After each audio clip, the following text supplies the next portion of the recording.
been hard at work actually putting together a new class and a new book that goes with it. So the book is on kingdom economics, and that's going to come out fairly soon. And the theme of the book is broadly that God revealed himself through his work. It was good. We understand that.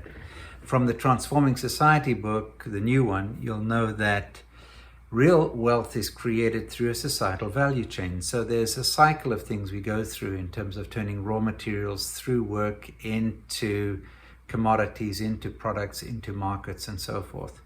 And money was meant to support that cycle. But what happened was, in the Babylonian system, which is the predominant system in the world today, if you want to put a label on it, the world system, that money is primarily not going into the real value creation of things, but really just making money off money. And through things like fractional reserve banking, interest, debt, and a bunch of other things, including all this quantitative easing stuff and so forth, lots of derivative products. So that's an issue.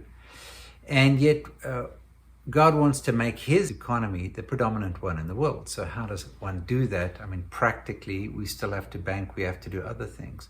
But where do investments go? Where do we direct activities? How do we create wealth?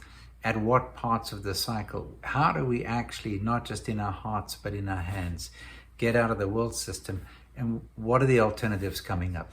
And I believe that we actually are on the brink of an opportunity which hopefully we as believers will grab a hold of.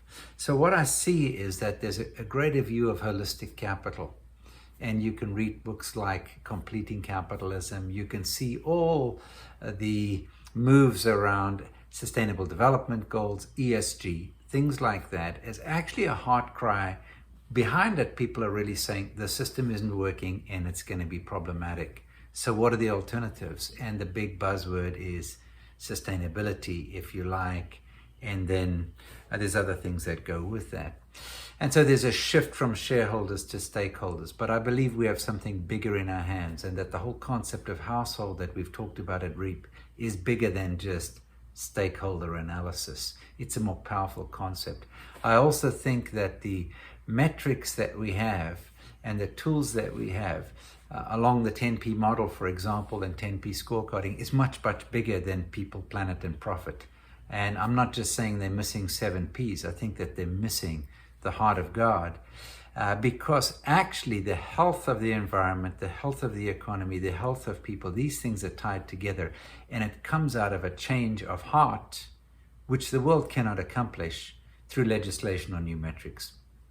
So I think that we stand at the brink of giants being toppled, and we have a huge opportunity if we're able to grab it. So I think that that opportunity leads towards nations being discipled. And these are some of the things that we'll be talking about in the Kingdom Economics class, which is starting 14th of September. It's an hour a week. There's 10 sessions with an optional 11th, so think 10 to 12 weeks. And you can go to brettjohnson.biz, find the link there, and check out the Kingdom Economics class. So, thanks for listening. Look forward to seeing you.